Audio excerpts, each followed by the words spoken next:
Livro de Jó, capítulo 8, versículo 1, está escrito: Então Bildade, o suíta, tomou a palavra e disse: Até quando você falará estas coisas? E até quando as palavras de sua boca serão como um vento impetuoso? Será que Deus perverteria o direito? Será que o Todo-Poderoso perverteria a justiça? Se seus filhos pecaram contra ele, também ele os entregou ao poder da transgressão que cometeram.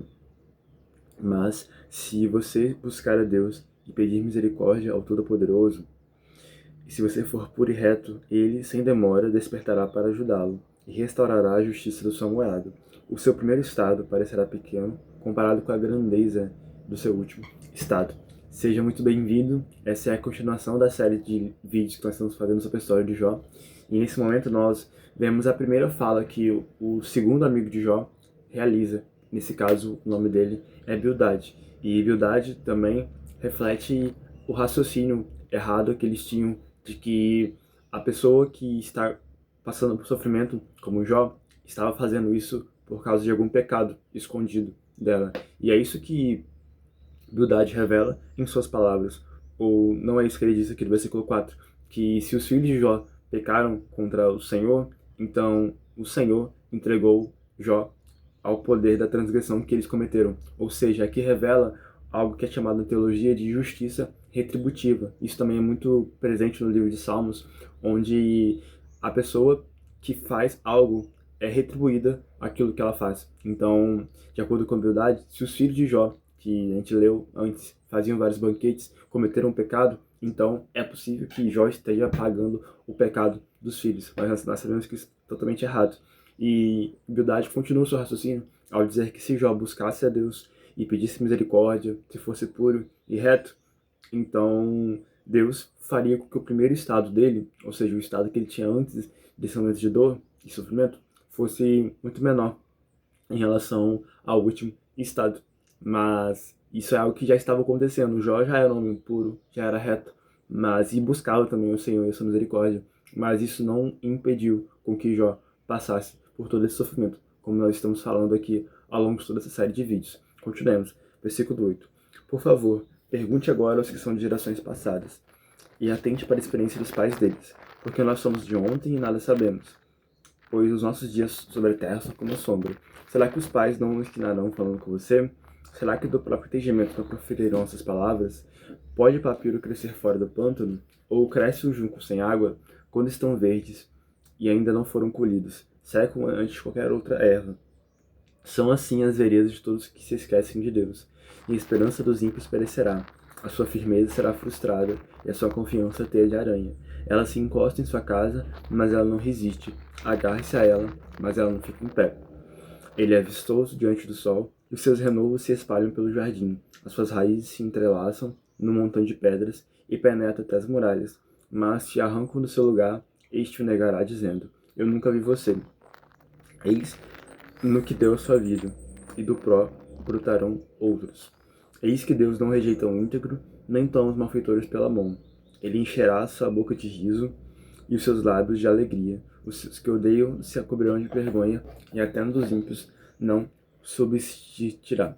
Aqui, Bildade continua dizendo que Jó devia investigar o que aconteceu com as gerações passadas. E o que ocorre nas gerações passadas, talvez Bildade estava tentando mostrar a Jó que desde os tempos antigos, as pessoas que faziam o bem colhiam o bem. Isso que Bildade faz aqui, para que Jó possa aprender com os pais dele, aprender com as pessoas que vieram antes.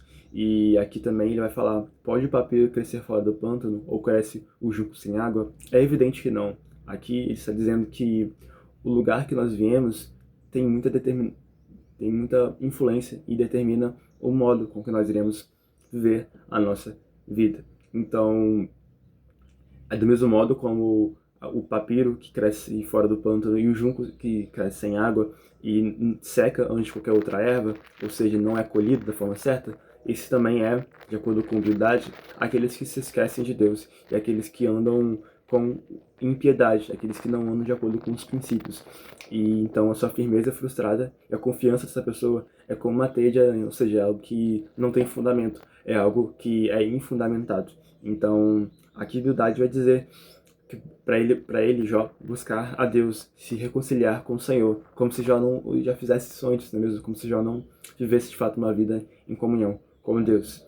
E Bildade conclui o seu raciocínio falando que Deus não rejeita o íntegro. E de fato, ele não faz isso. Ele ama, adora, e Deus se alegra com aqueles que praticam a justiça, aqueles que andam de acordo com a vontade de Deus.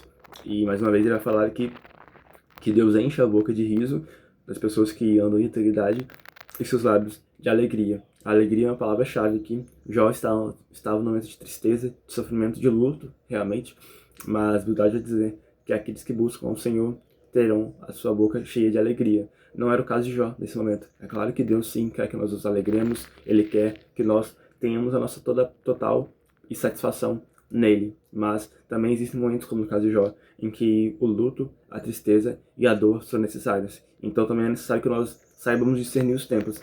Será que nós estamos no tempo de nos alegrar, como a Bildade fala, que é a colheita daqueles que buscam a Deus, daqueles que andam de acordo com a vontade do Senhor, que irão ter a sua boca cheia de alegria? Ou será que nós estamos no momento de sofrer, como Jó, de passar pelo luto realmente, porque é algo necessário da vida? Como eu falei no vídeo anterior sobre a espiritualidade de plástico, onde muitas pessoas dizem que a nossa vida com Deus é como um comercial de manteiga, onde nós iremos sempre sorrir, iremos sempre passar por coisas boas, quando na verdade não. Nós que estamos buscando uma vida com Deus, é inevitável que nós soframos por coisas difíceis, mas a nossa comunhão com Deus é provada quando nós estamos em momentos difíceis e, como Jó, nós não blasfemamos contra o nome do Senhor. Como Jó, nós permanecemos adorando a Deus, não por aquilo que Ele faz apenas, porque Ele faz coisas boas sim, mas Ele também permite que nós, às vezes, passemos por coisas difíceis. E assim, nós precisamos adorar a Deus por quem Ele é, porque Ele é digno, porque Ele é bom e Ele é justo. E no momento certo, Ele trará aquilo de bom que Ele tem para nos dar. Se esse vídeo te ajudou, não esquece de curtir, comentar, se inscrever e compartilhar, para que mais pessoas também sejam alcançadas por essas mensagens.